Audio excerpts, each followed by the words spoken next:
Ok, continuamos entonces. Entonces, esto es la primera de las actividades que ustedes estarán realizando con respecto al cuadro que les solicita la plataforma.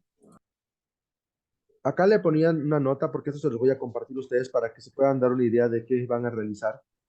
Todos los recursos son importantes para la realización de un proyecto de cualquier índole.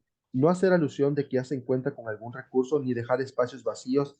Emplear no aplica. Cuento con el recurso o el famoso, por ejemplo, que ustedes en recurso humano pongan yo, porque yo no existe. El yo no se emplea porque un recurso humano es qué conocimientos tiene o en su caso, qué perfil de puesto tiene, que también eso lo estaremos viendo en parte de la división del trabajo. Ahora, otra de las actividades que estaremos realizando en esta fase es el diagrama de flujo. Es muy importante y de hecho esta tablita se les voy a compartir igual para que ustedes la puedan visualizar. Y también hay tecnologías emergentes que ya lo pueden realizar como lo que es Ludichart y pueden emplear diagramas de flujo de una manera muy fácil que ya trae todas estas figuras para emplearlas. Entonces, este óvalo es para el inicio o final del diagrama. Los recuadros o los rectángulos es la realización de una actividad. Lo que es el pentágono, esta parte, tenemos la realización de una actividad concretada. El rombo, es que el rombo es muy importante en su diagrama de flujo porque es la toma de decisiones, es el análisis de situación, es donde vamos a ver dos caminos diferentes, el camino del sí y el camino del no. El triángulo, que es la actividad de control que comúnmente no se utiliza, esa figura que es documentación o generación consulta, que es como si fuese un rectángulo cortado, este prisma que es un base de datos, el círculo que es una conexión o relación entre partes de un diagrama, este que es una auditoría, pero tampoco lo empleamos nosotros dentro de el proyecto de investigación social, y viene lo que es las flechas que son indicación del flujo de proceso, es cómo va a ir ejecutándose ese proceso, y el límite geográfico. Cuando tenemos delimitado lo que vamos a realizar dentro de nuestro proyecto, por ejemplo, nos dice elaborar un diagrama de flujo de una de las fases. Eso es muy importante. Si yo voy a agarrar, por ejemplo, mi fase de inicio, mis fases previas, tengo que ocupar mi actividad y nomenclarla, o sea, por ejemplo, poner de qué fase la estoy empleando para que yo pueda relacionar la información que ustedes establecieron en su cuadro con ese diagrama de flujo. Porque a lo mejor pueden hacer un diagrama de flujo que no tenga relación con nada de lo que están estableciendo, entonces será un diagrama de flujo que no es acorde a las instrucciones que solicita la fase. Entonces, un ejemplo de ello, yo hice un diagrama de flujo de mi fase 3 de mis actividades de concreción, ¿sí? Que era programar los horarios de atención y crear grupos de escuelas, ¿no? Entonces, yo pongo aquí, mi inicio, desarrollar un sitio web, que es mi tarea, y se identifica la situación, seguimiento a los casos. Si yo pongo sí, pongo la pregunta clave o mi toma de decisión, ¿es acoso? Puede ser no.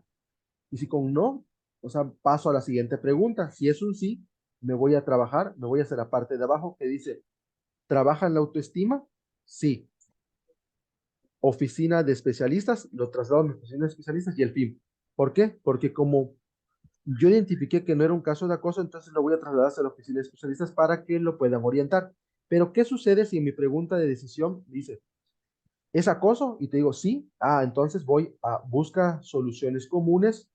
Me voy a la parte de acá abajo con mi flechita señalando qué es lo que va a seguir. ¿Tienes miedo? Otros dos caminos. Tengo el camino del no y el camino de sí.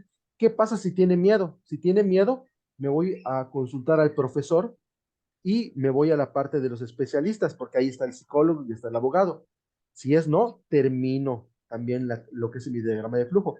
Y si va en la parte de que tienes miedo y dice no, me voy solamente a la parte de trabajar autoestima, lo traslado a mi oficina de especialistas y concluyo mi proceso. No se preocupe, George. Muchísimas gracias por asistir. Entonces, esto es lo que ustedes van a estar realizando de su actividad conjunto con las preguntas que les solicita la fase. Ahora, etapas de la organización. Vamos a regresar a la parte de la información. La organización se lleva a cabo en dos etapas, que es la división del trabajo y una etapa que se llama coordinación. Bien nos decía Adam Smith que para unificar, para aumentar la eficacia y la eficiencia de cualquier organización, de cualquier proyecto, necesitamos dividir el trabajo. ¿Por qué es importante dividir el trabajo? Nosotros a través de la división del trabajo delegamos responsabilidades. No puede existir un proyecto con una sola persona, no puede existir un proyecto con dos personas. Tenemos que, de acuerdo a un proyecto, que precisamente es un proyecto y más de investigación social, requerimos de un conjunto de personas. Cada una de esas personas tiene una especialidad o una especialización o tiene una función en específico. Entonces, a través de la división del trabajo, yo, líder de proyecto, le voy a delegar responsabilidades, por ejemplo, a mi administrador. Él va a ser el encargado de pagarle al recurso humano, él va a ser el encargado de llevar mi nómina, él va a ser el encargado de las funciones administrativas. Y le delego la responsabilidad al informático, que yo ya sé que una de mis tareas va a ser, por ejemplo, hacer una página web. Él va a ser el encargado de diseñarla, él va a ser el encargado de estar 24/7 vigilando esa plataforma de que haya algún caso y canalizarlo a los abogados. Entonces, a través de eso, lo que hago yo es un trabajo en equipo, maximizar mi productividad y minimizar mi trabajo, pero siempre ocupando una parte propia que yo sí voy a entrar en cada una de las etapas. Yo tengo como líder de proyecto, tengo que estar en las tres etapas, en previas, desarrollo y concreción. ¿Por qué? Porque la persona con los mejores conocimientos de su propio proyecto es quien lo está realizando. Y en parte llegamos a la jerarquización, que es la disposición de las funciones de una organización por órdenes de mando, grados o importancia. Los niveles jerárquicos son el conjunto de órganos agrupados de acuerdo con el grado de autoridad y responsabilidad que posean, independientemente de la función que realicen. Por eso, precisamente, los organigramas o esquemas de jerarquía vienen desde la parte funcional más alta hasta la más baja por líneas de comunicación, que esas líneas rectas nos definen cómo viene la jerarquía de mandos. O sea, con quién, por ejemplo, la planta baja se va a comunicar. Los colaboradores o sociedad, por ejemplo, yo me voy a comunicar con el jefe de colonia. Ese jefe de colonia se va a comunicar con el supervisor y así, posteriormente hasta llegar al líder del proyecto o gerente del proyecto. Entonces, lo puedo hacer como base a una departamentalización, dependiendo de lo que vaya a requerir. Si, por ejemplo, yo voy a requerir a un departamento de recursos humanos, un departamento de mercadotecnia, un departamento ¿cómo se llama?, de análisis financieros, yo los puedo establecer de acuerdo a las funciones de mi proyecto. Y posteriormente, ¿para qué nos sirve eso? Precisamente para describir las funciones de cada una de las personas involucradas. Y con todo eso lo que voy a hacer es coordinar mi propio proyecto. ¿Por qué? Porque al coordinarlo llevo una etapa de control y esa etapa de control me lleva al éxito de mi proyecto. Bien, como les comentaba, Smith establecía que a través de la división del trabajo, los trabajadores desarrollaban más habilidad y destreza en sus tareas. Los trabajadores especializados tenían más posibilidades de inventar máquinas que hicieran más eficientes las tareas que realizaban cotidianamente. Ahora, hay una contraparte de la división del trabajo que propone Karl Marx. Esta persona nos indica también que a veces también la división del trabajo puede llegar a ser tan repetitiva que nos puede llegar a provocar que digamos nosotros ya me aburrí, o es tanto estar trabajando en el mismo lugar que de repente diga yo ya sé lo que estoy realizando. Sí, así es, Marisela Rodríguez. De hecho, en la fase nos especifica que tenemos que ocupar una de las fases, ya sea actividades previas, actividades de desarrollo o actividades de concreción. En base a eso, usted va a diseñar su diagrama de flujo. Entonces, como bien decía, por otro lado, aunque en la línea de Smith, Marx argumentaba los posibles problemas de la especialización, pues consideraba que con el tiempo, algo que podemos vivir en las empresas, la monotonía de realizar tareas repetitivas acaba frustrando a los trabajadores. Entonces, de nada, Marisela, al contrario, gracias a ti. Entonces, ¿cuál era una de las estrategias que implementaba Adam Smith con respecto a esto? También se le denomina es la amplitud de funciones. Si yo, por ejemplo, o ustedes líderes de proyecto detectan que uno de su personal o uno de sus empleados o uno de su plantilla laboral tiene esa capacidad de hacer otro tipo de actividades, lo muevo de un lugar y le delego otra responsabilidad para que no esté estático. Esto era una de las propuestas para que mejore lo que es el trabajo en equipo y no caigamos en la monotonía. Llegamos a la otra de las partes importantes de lo que es la viabilidad del proyecto. ¿Qué es un perfil de puesto? ¿Sí? Ustedes podrán ver esto, ¿sí? En cualquier situación laboral o cualquier persona que se dedique al reclutamiento. Cuando vemos o estamos buscando o estamos en búsqueda de trabajo, siempre vamos a visualizar dentro de las características que solicitan primordiales el título, el puesto que están ofreciendo. ¿Cuál es el puesto? ¿Qué puesto va a desempeñar? Es, por ejemplo, director general de proyecto. ¿Cuál es el perfil de ese puesto? ¿Qué es lo que yo busco o espero de esa persona? Por ejemplo, en características generales. Mi edad o la edad requerida, 18 a 50 años. El sexo, por ejemplo, a veces uno se aplica mujer u hombre, indistinto o no es requerido. Estado civil no es relevante, o sea, realmente no interesa si es casado, soltero, viudo, como sea. Su escolaridad, ¿qué nivel de estudios ustedes requieren para poder delegar esa responsabilidad? Por ejemplo, si yo estamos hablando que voy a requerir de un administrador, pues voy a requerir de una persona realmente que tenga sus conocimientos. Entonces voy a requerir una persona profesionista, un licenciado en administración con título y cédula.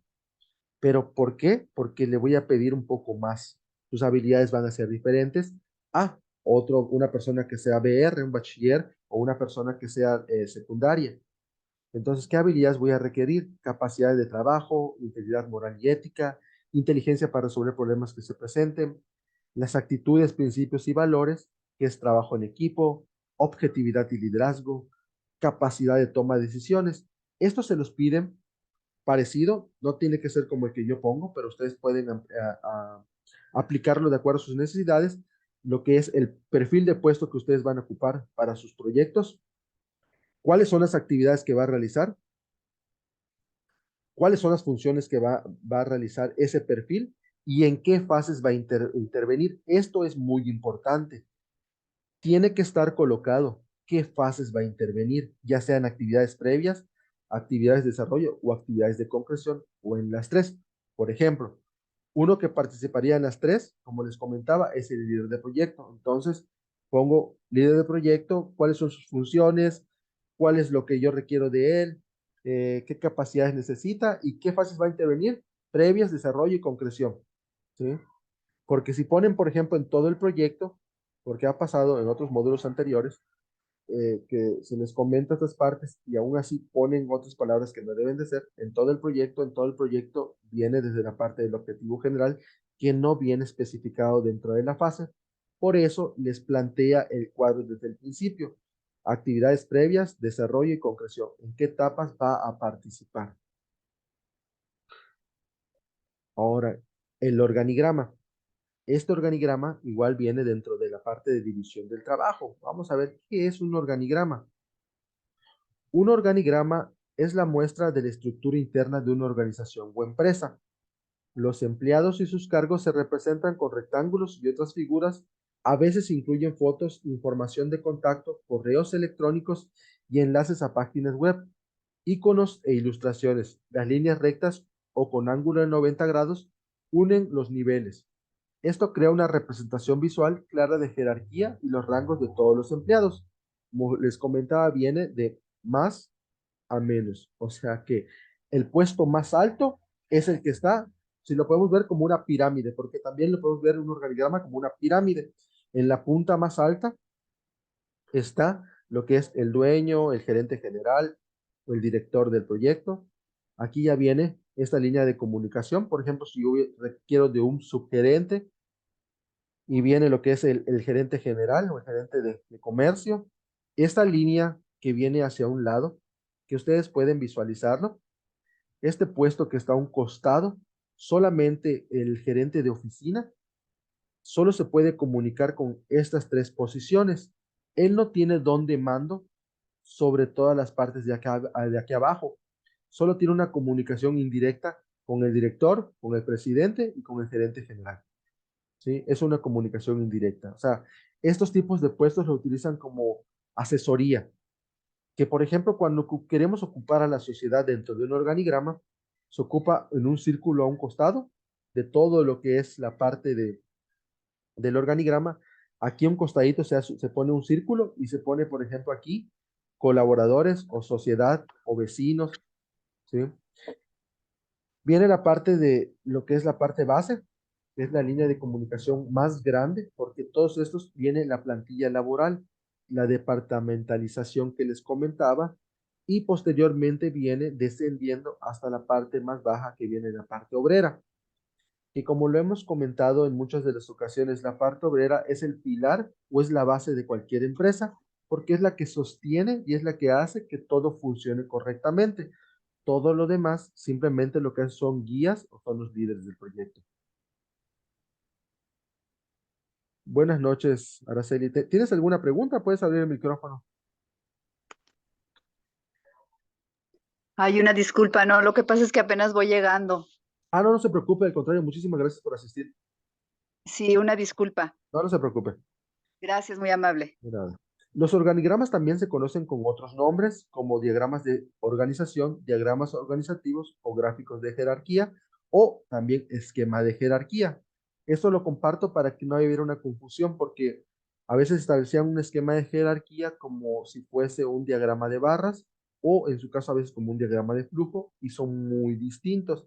En el esquema de jerarquía, organigrama, o diagrama organizativo viene parte de la estructura organizacional del proyecto, o sea, las personas que van a estar a mi cargo y a cargo de los que ustedes quieran poner. Por ejemplo, si yo quiero tener a mi técnico informático, a mi licenciado en informática, por ejemplo, y abajo quiero poner un técnico, lo puedo emplear. Es de acuerdo a su proyecto. Vemos los tipos de organigrama. Hay diferentes tipos de organigrama que ustedes pueden aplicar. Viene, y ese es el más común, es el organigrama de jerarquía, que es el que le da sinónimo de diagrama de jerarquía, que es un grupo de personas, o sea, que viene, como les comentaba, de forma piramidal, de arriba hacia abajo. Viene lo que es el organigrama matricial, ¿sí? Este es común en las empresas que tienen más de un director. Aquí, por ejemplo, ustedes pueden ver, hay una diferencia. Aquí hay varios que tienen mando sobre otras personas. Por ejemplo, una organización puede tener un equipo de diseñadores gráficos que debe rendirle cuentas al diseñador gráfico principal. Los diseñadores gráficos también trabajan en otros proyectos que probablemente estén liderados por otro tipo de gestores de proyecto. Por eso ustedes lo pueden visualizar. Aquí solo hay un gerente, pero aquí hay personal de reservas, producción, ventas y finanzas. Entonces, todos esos, por ejemplo, tienen a su personal a cargo, personal a cargo, personal a cargo, pero esta también comunicación va hacia arriba y pueden comunicarse. Pero acá hay un personal producto externo que también todos estos que están a un costado tienen que pasar informes al productor A, productor B y productor C. Por eso se denomina esquema matricial. Viene lo que es el organigrama plano, que este tipo a veces es denominado organigrama horizontal. Prácticamente no tiene niveles medios de gestión y por lo general supone dos niveles, los directivos superiores y los empleados. En empresas como esta, los trabajadores tienen más responsabilidades y están más involucrados de forma directa en la toma de decisiones. Estos aquí que ustedes lo pueden visualizar de una forma acostada, que son los rectángulos acostados, es para que las personas tengan la capacidad también de tomar decisiones, de poder pasar decisiones a lo que es su jefatura de supervisión. Buenas noches, Paulina. Entonces, las relaciones en los diagramas a veces se denominan relaciones lineales. Esas líneas tienen que estar bien unidas, bien delimitadas para saber cómo es la jerarquía de mandos. También podemos encontrar organigramas circulares, organigramas tipo piramidal, organigramas de tipo de árbol. Hay infinidad de tipos de organigramas. Ahora, ¿cuál es la diferencia? Nada más saber establecer muy definidamente esas líneas de comunicación. Bien, eso es parte de la historia de lo que es el organigrama. En 1855, Daniel McCallum, en 1815 a 1878, que era un superintendente general de una compañía del ferrocarril, diseñó lo que se consideró el primer organigrama moderno. Fue un diagrama ilustrado del ferrocarril de Nueva York y Eddie McCallum lo hizo dibujar por George Holt Henshaw en 1831 y 1891. ingeniero civil y diseñador. McCallum, nacido en Escocia, también sirvió como general mayor en el ejército de la Unión en la Guerra Civil. Henshaw, canadiense, trabajó para empresas ferroviarias y plantas depuradoras de agua en Canadá, Estados Unidos y Dinamarca. De hecho, el primer diagrama u organigrama que ustedes de hecho, cuando tengan un tiempecito, pónganlo en Google, van a ver un organigrama que era como un árbol, que tenía un círculo aquí y se desplegaban como ramas, y ramas, y ramas, y ramas, y ramas, y ramas. Era tan difícil de comprender, era tan difícil que lo similaron a lo que era un organigrafo, que era tan difícil de comprender que decían, oye, ¿cómo me voy a dirigir en este organigrama? Por eso existe, al día de hoy existen organigramas tipo árbol, porque de ahí nace esa idea. Por eso, precisamente las tecnologías emergentes que surgen salen a relucir como lo que es Canva, como lo que es Ludichart, como lo que tenemos otras como lo que es Prezi, donde podemos realizar estos organigramas de una manera fácil, como también la herramienta de PowerPoint, que también tiene organigramas ya prediseñados que ustedes pueden ocupar y solamente nada más es vaciar la información.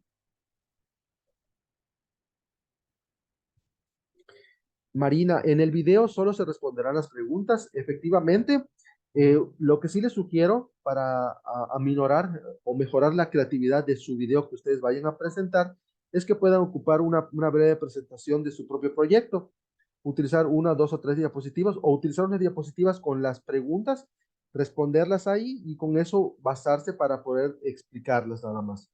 Ahora, el organigrama, el más adecuado de acuerdo a los proyectos que estamos trabajando, es el organigrama básico, el organigrama de jerarquía. Es el que presentamos en el primerito, les voy a volver a mostrar. Es es el organigrama jerárquico, es el que se utiliza precisamente para todos los proyectos sociales y para las empresas organizativas, que viene de una escala piramidal o la escala que le llaman escala rey, porque en el puesto más alto está el líder o el director, hasta la parte más bajo con lo que es la parte de los empleados o los obreros.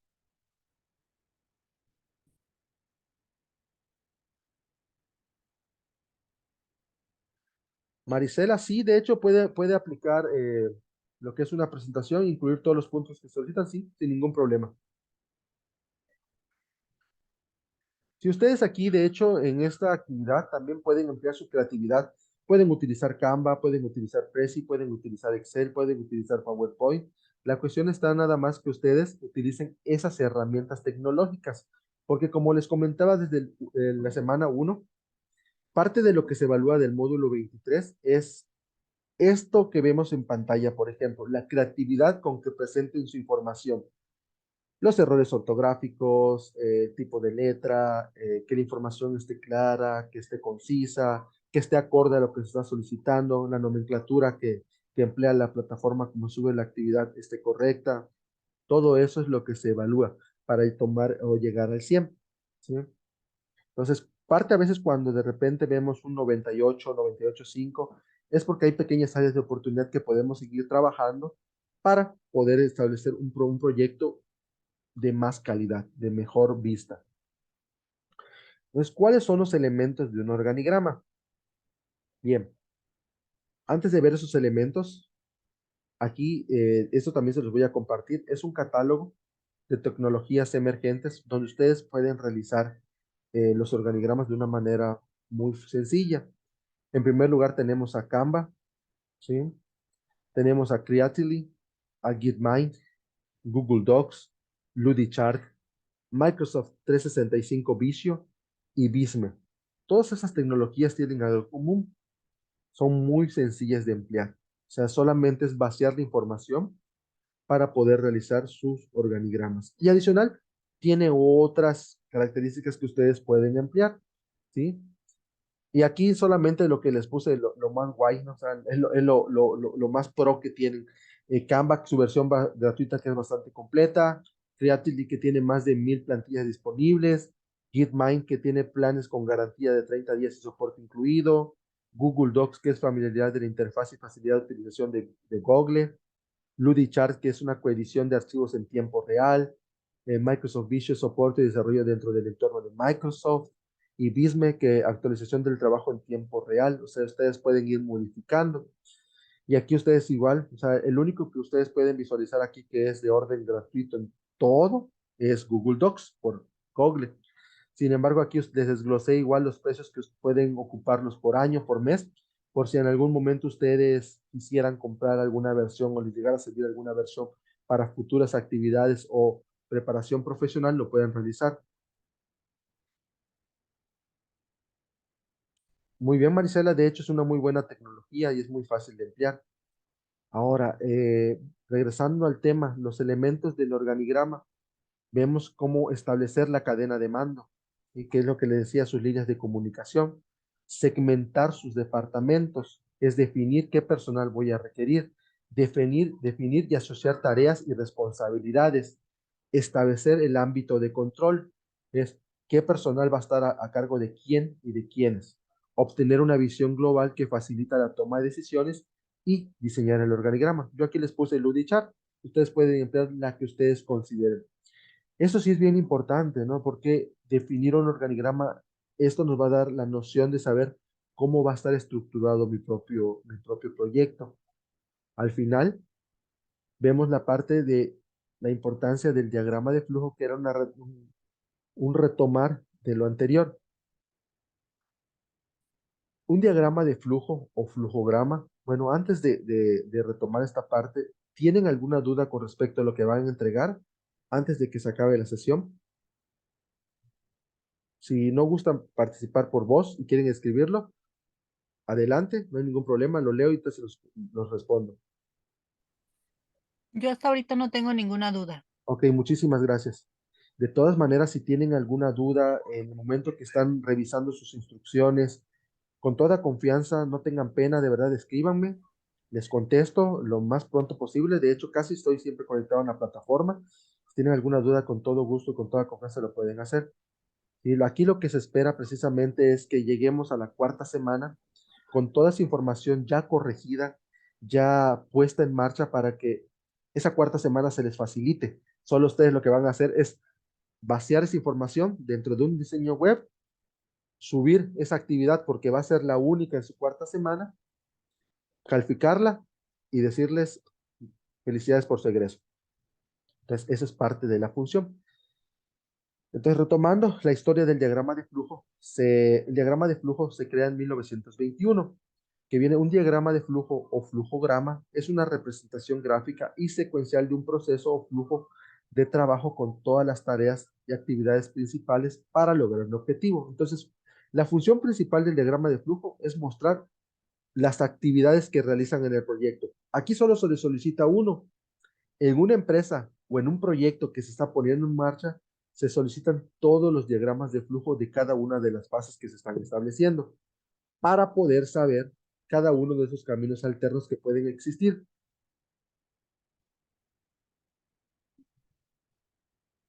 No, al contrario, Marisela, muchísimas gracias a ti. Entonces, ¿cuál es la función principal de este diagrama de flujo?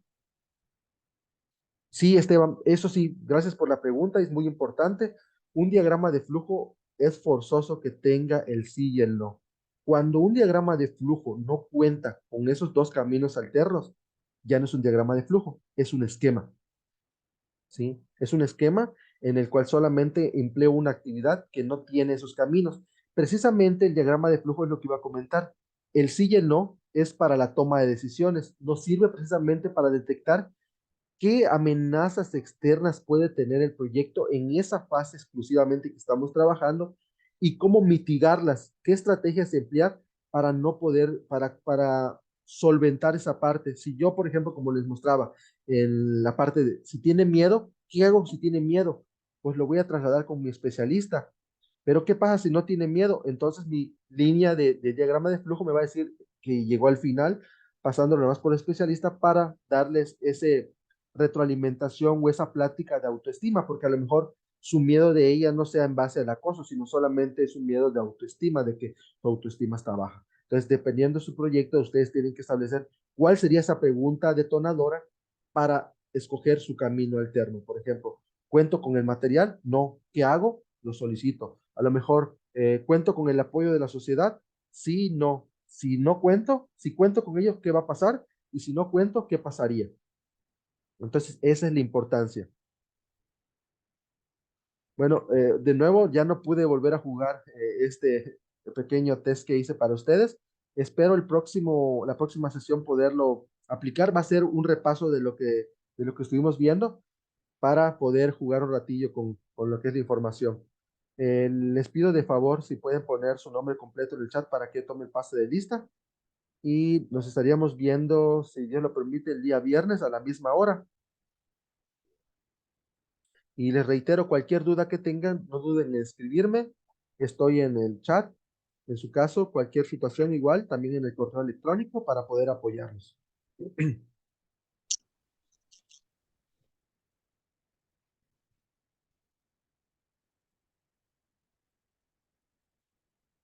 Que tengan una excelente noche.